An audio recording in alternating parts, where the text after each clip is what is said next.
Welcome back to Chirania classes. एक बार फिर से चिरानिया क्लासेस के इस ऑनलाइन यूट्यूब चैनल पर आपका हार्दिक स्वागत अभिनंदन है। प्यारे साथियों, आज हम लोग जो गति है, जो मोशंस हैं, इसके जो वेग और जो चाल, त्वरण, मंदन, इन सब के बारे में डिस्कस करने वाले हैं।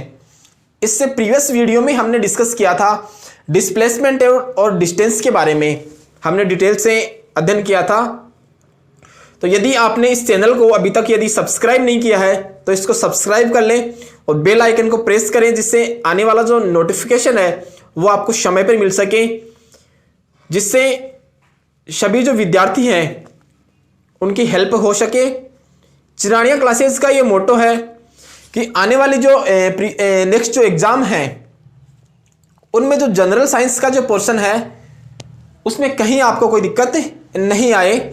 उसी कड़ी में हम लोग आज का जो सेशन रखने वाले हैं। आज हम लोग बात करेंगे मोशंस के बारे में और उससे जुड़े हुए कुछ कॉन्सेप्ट के बारे में। मोशन, गति। तो आज हम लोग पढ़ेंगे चाल, स्पीड,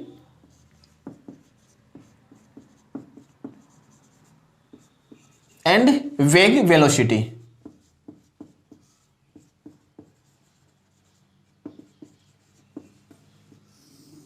चाल और वेग। एक तरफ मैं चाल लिख लेता हूं, स्पीड, और दूसरी तरफ मैं लिख लेता हूं वेग, वेलोसिटी। ठीक है दोस्तों, यहां हमने लिया है चाल, स्पीड। क्या होती है चाल और क्या होता है वेग? देखना, हमने जो प्रीवियस जो वीडियो था उसमें विस्थापन और दूरी की हमने चर्चा की थी।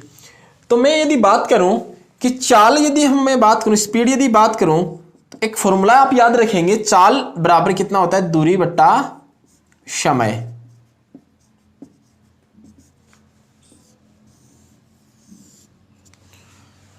और वेग की हम बात करें तो वेग इज इक्वल टू होता है विस्थापन अपॉन समय। यहीं से हम इनकी डेफिनेशंस की चर्चा करने वाले हैं। देखना, एक तो हम ये बोल सकते हैं कि दूरी में यदि समय का भाग दें तो हमें क्या प्राप्त होगी? चाल प्राप्त होगी। यानी दूरी बट्टे समय क्या होता है? चाल होता है। और विस्थापन कितना हो जाए, वेग कितना हो जाएगा? विस्थापन में यदि समय का भाग दे दें तो क्या हो जाएगा? वेग आ जाएगा। ठीक है, तो हम इसको ये बोल सकते हैं कि, या तो हम ये बोल सकते हैं कि इसको यदि हम एकांक करें, फिजिक्स में जब कहीं भी ये बट्टे वाला सिस्टम आ जाए ना, उन दोनों को क्या कर दो? एकांक कर दो। उसकी क्या हो जाएगी? डेफिनेशन हो जाएगी। हम इसको ये बोल सकते हैं कि एकांक समय में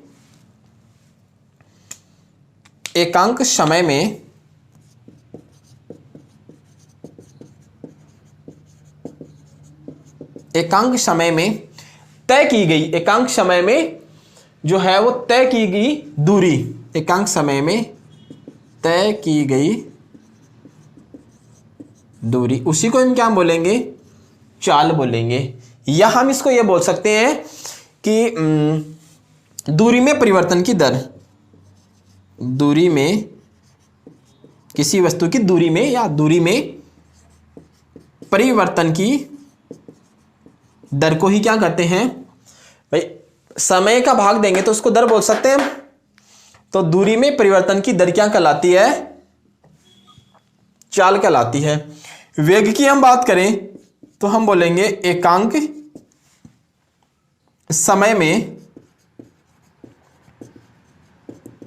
समय में तय किया गया विस्थापन। एकांक समय में तय किया गया विस्थापन, डिस्प्लेसमेंट ही क्या कहलाता है? वेग कहलाता है, वेलोसिटी कहलाता है। नेक्स्ट हम इसमें बात करें तो हम इसको बोल सकते हैं कि विस्थापन में विस्थापन में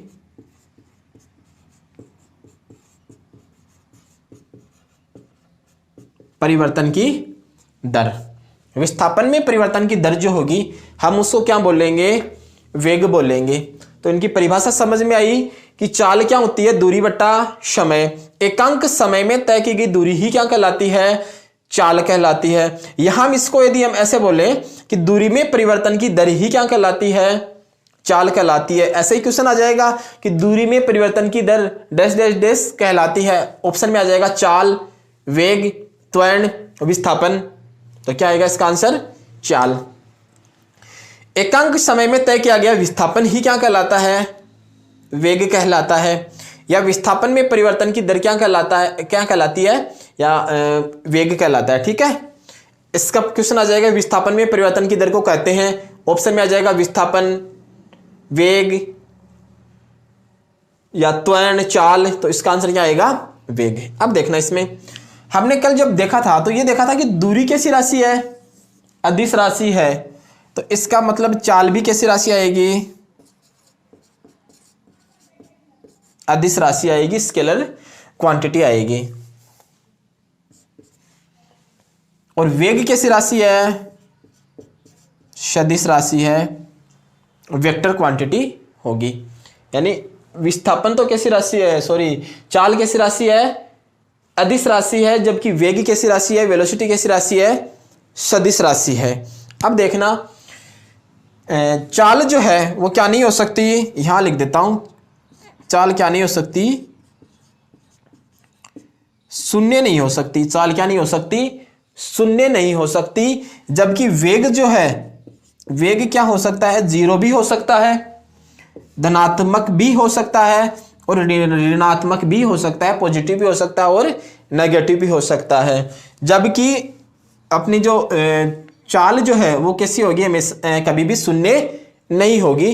जबकि वेग जो है वो शून्य भी हो सकता है, धनात्मक भी हो सकता है और ऋणात्मक भी हो सकता है। अब हम लोग इसकी यूनिट की बात करें,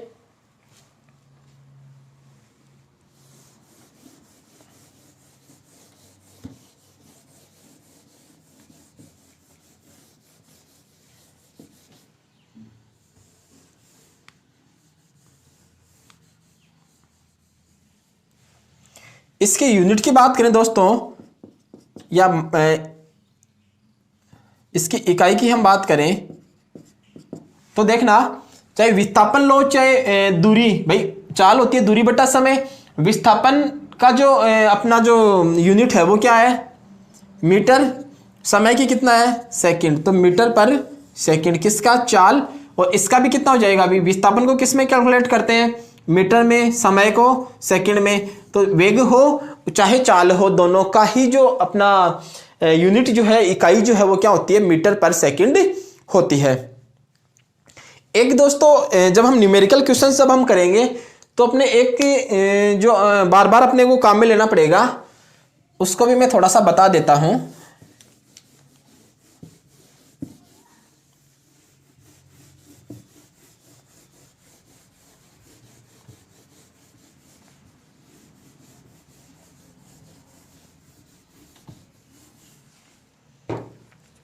देखिए, एक होता है किलोमीटर पर हावर। मान लो न्यूमेरिकल क्वेश्चंस में अपने को किलोमीटर पर हावर में यदि कोई मान दे रखा है और उसका आंसर जो है वो जनरली यही होता है, उसका आंसर जो आएगा मीटर पर सेकंड, जो सीजीएस पद्धति है, सॉरी एमकेएस जो पद्धति है, उसमें फिजिक्स में अपने को मान जो बताना होता है। तो यदि हम किलोमीटर को यदि मीटर में चेंज करें तो 1 किलोमीटर में कितना मीटर होगा, 1000 होगा क्या। और हावर, इसको मीटर, पहले तो हावर है, घंटा है, उसको हम किस में, मिनट में चेंज करेंगे, फिर सेकंड में चेंज करेंगे। तो ये हो जाएगा 1 घंटे में कितनी सेकंड होती है, 3600 सेकंड होती है। 2 पॉइंट से 2 कैंसिल हो गया, यहां से कितना हो गया 5 और यहां से कितना हो गया 18, यानी 5/18। कहने का मतलब क्या हुआ कि यदि किलोमीटर पर हावर में यदि कोई मान है तो यदि हम उसको 5/18, ये याद रखना, यदि हम उसको 5/18 से यदि गुणा कर देते हैं तो जो किलोमीटर पर हावर जो है वो चेंज हो जाएगा किस में, मीटर पर सेकंड में। तो हम ये करेंगे नहीं बार बार 1000/3600, हम डायरेक्ट ये करेंगे कि किलोमीटर पर आवर है, मीटर पर सेकंड में यदि अपने को चेंज करना है तो किससे गुणा कर दो, 5/18 से गुणा कर दो, दैट फिनिश, अपना आंसर आ जाएगा। एक देखो इसमें नोट डाल के लिखो, एक नोट तो ये हो ही गया अपना। दूसरा नोट इसमें लिखो कि यदि कोई वस्तु सरल रेखा में गति करती है, यदि कोई वस्तु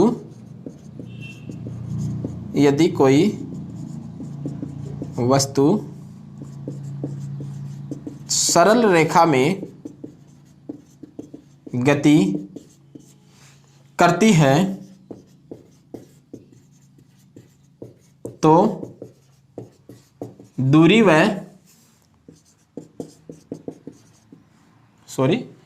विस्थापन तो हम पहले पढ़ चुके ना, गति करती है तो चाल व वेग समान होते हैं। यदि सरल रेखा के अनुदिश कोई वस्तु यदि मोशंस कर रही है, गति कर रही है, तो उस कंडीशंस में जो इसका हम औसत चाल हम बोल सकते हैं कि इसकी हम औसत चाल जो लेंगे वो क्या होगी, दोनों ही क्या होंगे, समान होंगे। फॉर्मूला हम यदि लिखना चाहें तो ऐसे लिख सकते हैं कि औसत चाल बराबर कितना हो जाएगा, औसत दूरी बट्टा कुल समय। यदि मान लो अपने से औसत चाल पूछ ले, एवरेज स्पीड की हम बात करें, औसत चाल तो कितना हो जाएगा, औसत दूरी एवरेज डिस्टेंस अपॉन कुल जो अपन क्या हो जाएगा, कुल समय, जितना समय लगा है यदि हम उसका भाग देंगे तो अपने क्या आ जाएगा, औसत चाल आ जाएगा। और यदि औसत वेग की मैं बात करूं, औसत वेग कितना हो जाएगा, एवरेज डिस्प्लेसमेंट विस्थापन अपॉन टोटल जो टाइम है कुल समय। यदि इसका मैं भाग दे देता हूं तो अपना आ जाएगा औसत वेग। तो अपने को डायरेक्ट फॉर्मूला याद रखना है, क्योंकि जब न्यूमेरिकल क्वेश्चन हम करेंगे तो अपने ये दोनों काम में आएंगे। ठीक है, तो यहां तक आई होप, मैं आशा करता हूं कि आपको अच्छे से क्लियर हो गया होगा। चाल और वेग के वेग जो है हमने अच्छे से पढ़ा है। अब हम लोग इसके बाद में हम लोग बात करते हैं एक्सीलरेशन, त्वरण के बारे में हम लोग बात करते हैं। एक्सीलरेशन जो होता है, त्वरण जो होता है वो क्या होता है, क्योंकि हमने इससे पहले वाले जो वीडियो है उसमें हम लोग किसके बारे में पढ़ चुके, इससे पहले जो है वो हम लोग पढ़ चुके विस्थापन और दूरी, चाल और वेग। अब हम लोग पढ़ने वाले हैं एक्सीलरेशन, त्वरण।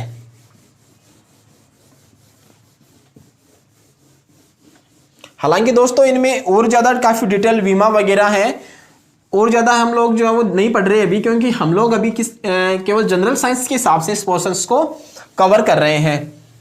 जो 10th लेवल तक का अपना है उसको हम पूरा करने का प्रयास कर रहे हैं। हालांकि उससे एक दो जो है वो पॉइंट्स हम ऊपर ही लेकर चल रहे हैं, इसको कम नहीं है। ठीक है, तो आपको बिल्कुल ये घबराने की जरूरत नहीं है। ठीक है, अब हम लोग बात करें त्वरण,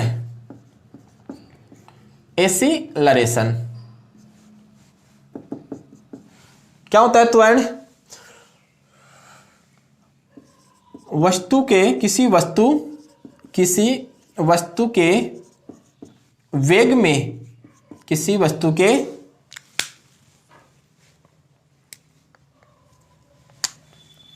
वेग में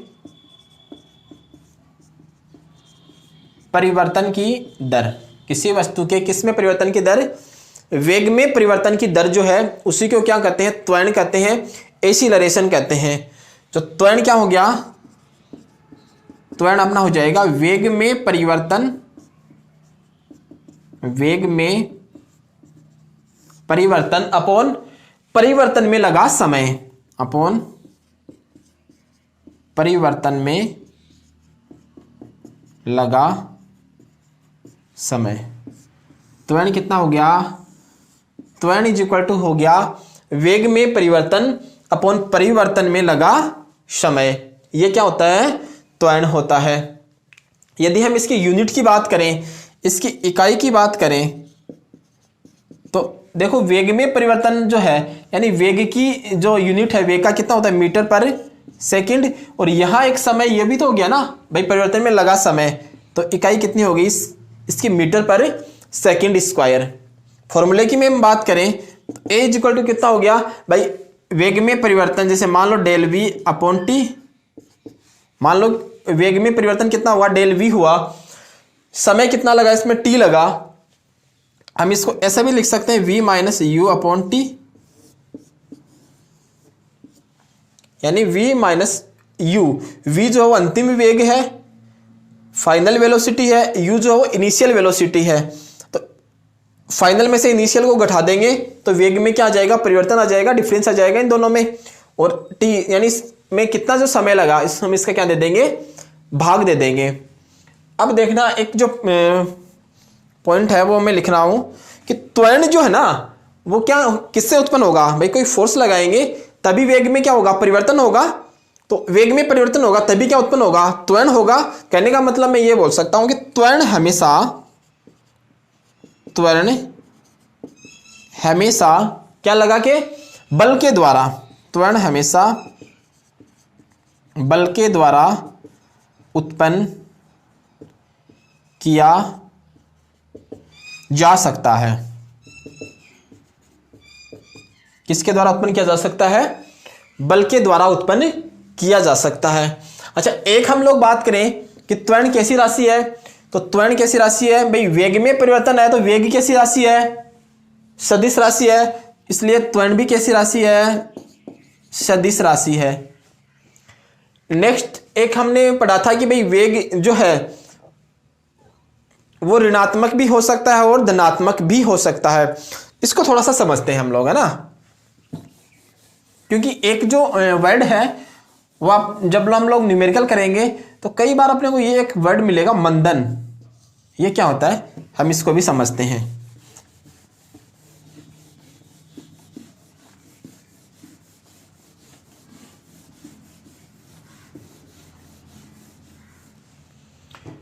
तो दोस्तों जैसे मान लो ए था, अब ए यदि धनात्मक है, अपना पॉजिटिव है, तो ए पॉजिटिव कब होगा, जब वेग क्या होगा भाई, ए पॉजिटिव है, इसका मतलब वेग में क्या होगी, वेग में वृद्धि होगी। तो वेग में जब वृद्धि होगी तो हम उसको बोलेंगे त्वरण। यानी ए जो है ना, ए का एक तो मान, ये मान लो माइनस ए और ये वाला लें, एक तो प्लस ए और एक माइनस ए लें, यानी यहाँ जो v जो है ना, v कैसा है, यहाँ पे v जो है ना वेग क्या होगा, बढ़ेगा इस कंडीशंस में, जबकि यहाँ जो वेग है ना वो क्या होगा, कम होगा। इस कंडीशंस को हम बोलेंगे त्वरण, यानी एक्सेलरेशन होगा, त्वरित होगी, वेग में क्या हो रहा है, वृद्धि हो रही है, कंटिन्यूअस वेग में कमी हो रही है, इसका मतलब इस कंडीशंस को हम बोलेंगे मंदन। यहां जो ए है वो कैसा होगा, नेगेटिव होगा, माइनस ए होगा। ठीक है, यहां तक क्लियर। तो ये था अपना दोस्तों आज के इस वीडियो में हमने चर्चा की है किसके बारे में, चाल, वेग और त्वरण के बारे में। हम एक बार इनका शॉर्ट जो है ब्रीफ हम रिवीजन इनका करते हैं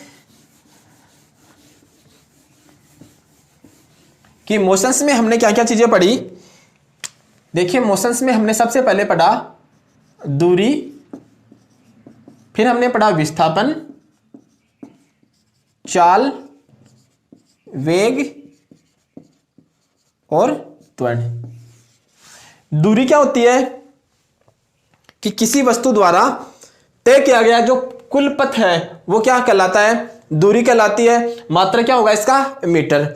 विस्थापन क्या होगा, किसी निश्चित जो समय में तय की गई दूरी बोल सकते हैं। यहां हम इसको ये बोल सकते हैं कि अंतिम माइनस प्रारंभिक, अंतिम स्थिति तथा प्रारंभिक स्थिति के मध्य की जो दूरी है या shortest distance between two points, उन दोनों के बीच का जो डिफरेंस है उसको हम बोलते हैं डिस्प्लेसमेंट या विस्थापन।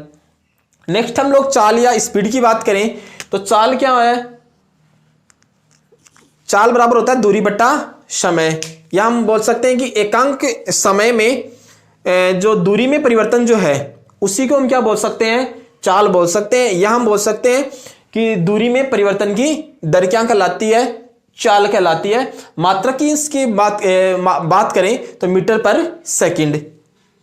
वेग वेलोसिटी क्या होता है, वेग जो होता है वो होता है विस्थापन में परिवर्तन की दर, या हम इसको बोल सकते हैं कि विस्थापन में या तो परिवर्तन की दर बोल दें, या हम बोल दें कि वेग बराबर क्या हो गया, विस्थापन बट्टे समय हो गया।